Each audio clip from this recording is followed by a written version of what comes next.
Gusto kong pag-usapan itong 125 million confidential funds niya na consistent ng fourth quarter ng December 2022 tapos first three quarters ng 2023. Let me know, no? Kasi baka naman po uninformed yung aking observation. Pero hindi po ba kataka-taka na 125 million pare-pareho in in different quarters. Tapos yung breakdown, pare-pareho rin, wala pong butal. I mean, is this something unusual? Kunwari, purchase of information, 14 million pesos. Payment of reward, 10 million pesos. Yung supplies, 35 million. Medical and food aid, 40 million. I mean, in the scheme of things, normal po ba yon na hahawa ka ng confidential funds tapos pag na-liquidate mo, down to the last centavo, swak na swak? Actually, Christian, very unusual yan, no? But what makes it more unusual, wala na ngang butal. Aba, pagdating dun sa liquidation ng isang quarter, mukhang na-overlook naman. Lumabis ng 150,000 pesos, no? While 125 million ang na-cash advance for that particular quarter, nung magpasa naman ng liquidation report with attached acknowledgement receipts, labis naman ng 150,000, no? But going back to your observation, it does not reflect the reality of actual expenditures, no? Kasi 'pag gumagastos ka, siyempre varied yung amount. Iba't iba dapat yung amount. At why exceptionally naman sakto up to the last centavo, except for that particular quarter na lumabis naman ng 150,000, no? Siguro idagdag natin, Christian, sa observation na yan, yung sinasabi ng mga state auditor, and even hinighlight din ni Senator Judge Ping Lacson na pagdating sa purchase ng supply, dapat may OR, Mm. dapat may sales invoice. 'Di ba yan ang sinasabi nila? Kung may OR at may sales invoice yan, I doubt kung magtatali yan up to the last centavo. Kahit Precisely. papano magkakaroon yan ng mga diferensya, magkakaroon yan ng kahit konting labis na amount, no? Unlike this one, na supported ng acknowledgement receipts but ah, quite unbelievably, ay saktuhan naman na ubos yung 125 million except for that one quarter na lumabis naman ng 150,000. This is unusual, Christian. Mm. Definitely unusual. Yung sinabi niyo lumabis ng 150,000, ito po ba yung sinasabi nag-abono si Lemuel Ortoño? That is correct, no? At maliwanag din yan sa joint circular. Na-raise din yan during the presentation of state auditor na bawal, bawal ang reimbursement sa confidential fund, no? So kung nag-abono si Limuel Ortoño at kamukha ng sinabi niya kanina, hindi pa naibabalik up to this date.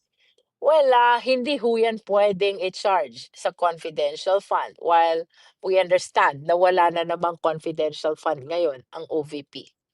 Mm. Okay, ito pa po isa kong gustong itanong 'no, yung ito I find it very, very weird.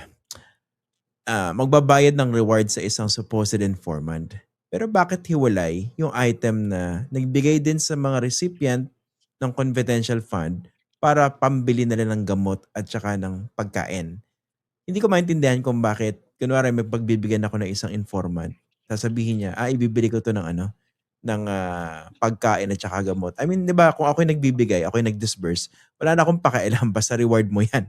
Kung pambili mo ng sigarilyo 'yan, Yeah. pambili mo ng load 'yan, bahala ka na.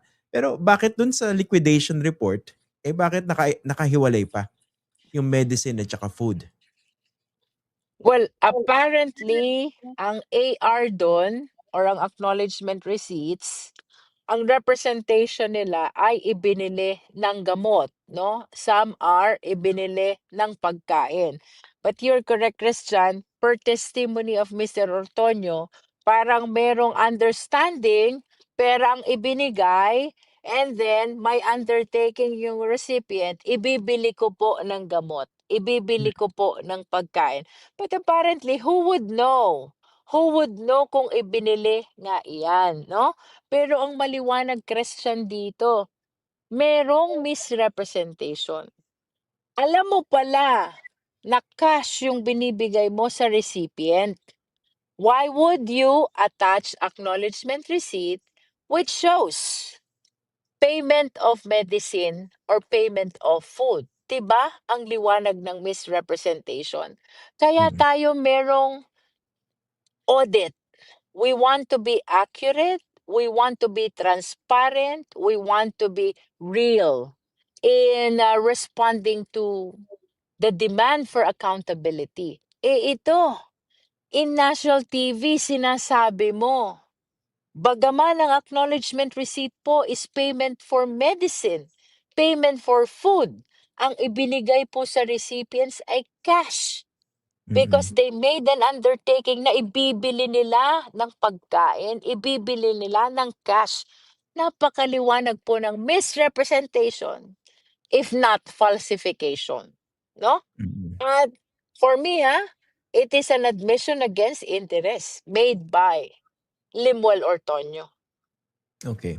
Tapos tama po ba, itong breakdown na ito for surveillance and monitoring na 125 million, yung items, no? Purchase of information, payment of reward, rental and other incidental expenses, purchase of supplies, provision of medical and food aid, tsaka payment of incentives or traveling relative to the confidential operations. Itong items na pong ito, consistent dun sa apat na quarter, tama po ba? Parehong-pareho ng halaga.